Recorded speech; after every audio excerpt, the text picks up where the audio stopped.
नमस्कार दोस्तों, the Sangam education में आपका स्वागत है। आज की इस वीडियो में हम लोग देखेंगे बिहार शिक्षक भर्ती में पॉलिटी के एमसीक्यू क्वेश्चंस को।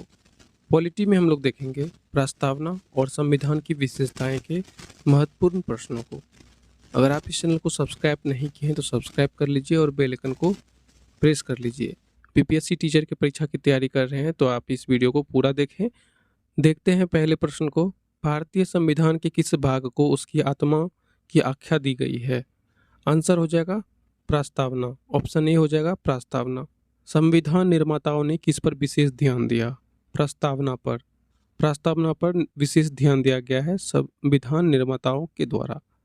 अगला है भारत में जनप्रिय संप्रभुता है क्योंकि भारत के संविधान की प्रस्तावना शुरू ही होती है हम भारत के लोग से। हम भारत के लोग। भारत एक कैसा देश है? धर्मनिरपेक्ष राष्ट्र है। ऑप्शन ए हो जाएगा आंसर। भारत एक धर्मनिरपेक्ष राष्ट्र है। धर्मनिरपेक्षता का क्या अर्थ है? इसका अर्थ है कि राज्य द्वारा किसी भी धर्म को स्वीकार नहीं करना। किसी भी धर्म को प्रायोरिटी नहीं दिया जाता है राज्य के द्वारा, यानी स्टेट के द्वारा। इसी को धर्मनिरपेक्षता कहा गया है। भारत एक धर्मनिरपेक्ष राज्य है। इसका मतलब क्या है? भारतीय राज्य क्या है? किसी भी निश्चित धर्म का समर्थन नहीं करता है। ऑप्शन डी हो जाएगा आंसर। आगे है निम्नलिखित में से वे दो शब्द कौन है जिनका समावेशन 42वें संविधान संशोधन द्वारा किया गया? धर्मनिरपेक्ष और समाजवादी। धर्मनिरपेक्ष और समाजवादी। आगे है भारतीय संविधान की प्रस्तावना में भारत को किस रूप में घोषित किया गया है? भारत को प्रभुत्व संपन्न, समाजवादी, धर्मनिरपेक्ष और प्रजातांत्रिक गणराज्य के रूप में घोषित किया गया है। संविधान के अंतर्गत भारतीय लोकतंत्र के आदर्शों को हम कहाँ देख सकते हैं? प्रस्तावना में। ऑप्शन बी हो जाएगा प्रस्तावना। 42वें संविधान संशोधन अधिनियम 1976 द्वारा प्रस्तावना में किस शब्द को नहीं जोड़ा गया? गुट निरपेक्ष को नहीं जोड़ा गया। बाकी धर्मनिरपेक्ष, समाजवादी, एकता और अखंडता को जोड़ा गया। केवल ऑप्शन सी हो जाएगा आंसर। गुट निरपेक्ष को नहीं जोड़ा गया। भारतीय संविधान की प्रस्तावना के अनुसार भारत के शासन की सर्वोच्च सत्ता किसमें निहित है? किसमें निहित है? जनता में। ऑप्शन ए हो जाएगा आंसर जनता। अगला प्रश्न है भारतीय संविधान की प्रस्तावना में देश का कौन सा नाम उल्लेखित है? भारत और इंडिया। ऑप्शन सी हो जाएगा आंसर। भारत और इंडिया नाम उल्लेखित है। अगला प्रश्न है भारतीय संविधान को संविधान सभा द्वारा अंगीकृत कब किया गया? 26 नवंबर 1949 को किया गया अंगीकृत। 26 नवंबर 1949 को। संविधान कब पूर्ण रूप से तैयार हुआ? तो 26 नवंबर 1949 को ही तैयार हुआ। अगला प्रश्न है किस वर्ष भारत एक प्रभुत्व संपन्न प्रजातांत्रिक गणराज्य बना? 1950 में। ऑप्शन डी हो जाएगा आंसर 1950। संविधान की उद्देशिका में कितनी बार संशोधन किया गया है अभी तक? केवल एक बार संशोधन किया गया है संविधान की प्रस्तावना या उद्देशिका में। भारत के संविधान की प्रस्तावना में प्रथम संशोधन कब किया गया? प्रथम संशोधन किया गया 1976 में। ऑप्शन सी हो जाएगा आंसर 1976। भारतीय संविधान की उद्देशिका में परिवर्तन किस संशोधन अधिनियम के द्वारा किया गया? 42वां संविधान संशोधन के द्वारा ही किया गया 1976 में। विश्व का सबसे बड़ा लिखित एवं सर्वाधिक व्यापक संविधान किस देश का है? भारत का। ऑप्शन बी हो जाएगा आंसर भारत। अगला प्रश्न है भारतीय संविधान कैसा है? भारतीय संविधान अंशतः कठोर और अंशतः लचीला है, यानी कुछ लचीला और कुछ कठोर है। अगला प्रश्न है भारतीय संविधान के संबंध में कौन सा कथन सही है? यह एक मौलिक संविधान है। यह दूसरे देशों के संविधान से प्रभावित है। यह दूसरे देशों के संविधान की बिल्कुल नकल है। यह उपयुक्त सभी कथन गलत है। यह दूसरे देशों के संविधान से प्रभावित है। ये हो जाएगा ऑप्शन। अगला प्रश्न है भारतीय संविधान का स्वरूप किस प्रकार का है? संरचना में संघात्मक है और भावना में एकात्मक है। ऑप्शन डी हो जाएगा आंसर। भारतीय संविधान भावना में एकात्मक है। इसका अर्थ क्या है? इसका अर्थ है केवल एक संसद का संवैधानिक संशोधन प्रक्रिया आरंभ करने का अधिकार है, केवल संसद को ही।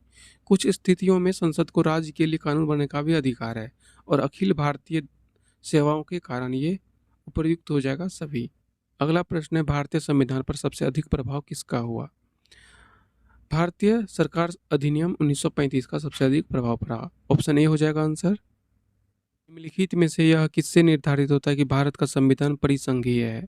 केंद्र एवं राज्य के बीच शक्तियों का वितरण से यह निर्धारित होता है कि भारत का संविधान परिसंघीय है।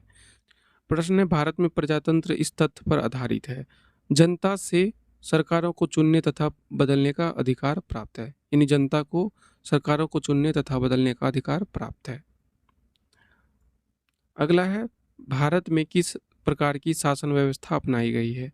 भारत में किस प्रकार की शासन व्यवस्था अपनाई गई है? ब्रिटिश संसदात्मक प्रणाली, ब्रिटिश से लिया गया ये संसदात्मक प्रणाली को। भारतीय राजनीतिक व्यवस्था में इनमें से कौन सा सर्वोच्च है? संविधान। ऑप्शन बी हो जाएगा आंसर, संविधान। भारतीय संविधान के वृहत होने का कारण क्या है? वृहत होने का क्या कारण है? इसमें संघ तथा राज्य दोनों सरकारों का संविधान है। भारतीय संविधान का अभिभावक कौन है? सर्वोच्च न्यायालय। ऑप्शन सी हो जाएगा आंसर, सर्वोच्च न्यायालय। भारत में वयस्क मताधिकार की उम्र सीमा क्या है? 18 वर्ष। 18 वर्ष है भारत में वयस्क मताधिकार की उम्र सीमा। आगे है, भारतीय संघीय व्यवस्था की एक विशेषता है संविधान की सर्वोच्चता। इसमें संविधान की सर्वोच्चता दी गई है। भारत के संविधान में संघीय शब्द की जगह किन शब्दों का स्थान दिया गया है? राज्यों का संघ। ऑप्शन सी हो जाएगा, राज्यों का संघ। भारतीय संविधान में कितनी सूचियां हैं? 3 सूचियां हैं, राज्य सूची, संघ सूची और समवर्ती सूची। भारत का संविधान अपना प्राधिकार किसे प्राप्त करता है? भारत की जनता से। ऑप्शन सी हो जाएगा आंसर, भारत की जनता से। भारत में वैध प्रभुत्व सत्ता निहित है, किसमें निहित है? संविधान में। ऑप्शन डी हो जाएगा आंसर, संविधान। प्रश्न है, संविधान सभा द्वारा अंतिम रूप से पारित संविधान में कुल कितने अनुच्छेद और अनुसूचियां थी? कुल 395 अनुच्छेद और 8 अनुसूचियां थी। ऑप्शन नंबर सी हो जाएगा आंसर। अगला प्रश्न है, संपूर्ण भारतीय संविधान के निर्माण में संविधान सभा को कितने समय लगा? ऑप्शन बी हो जाएगा आंसर, 2 वर्ष 11 माह और 18 दिन। 2 वर्ष 11 माह और 18 दिन संविधान के निर्माण में कुल समय लगा। भारत का संविधान लागू हुआ 26 जनवरी 1950 को। 26 जनवरी 1950 को भारत का संविधान लागू हुआ। संविधान को 26 जनवरी के दिन लागू करने का निर्णय इसलिए लिया गया था क्योंकि आंसर हो जाएगा ऑप्शन ए, कांग्रेस ने इस तिथि को 1930 में स्वतंत्रता दिवस के रूप में मनाया था। अंतिम प्रश्न है, भारतीय संविधान की संरचना किस प्रकार की है? कुछ एकात्मक है और कुछ कठोर है। ऑप्शन डी हो जाएगा आंसर। दोस्तों, अगर आपको ये वीडियो पसंद आया हो तो लाइक करें, इस चैनल को सब्सक्राइब करें, अपने दोस्तों तक इस वीडियो को जरूर शेयर करें। धन्यवाद।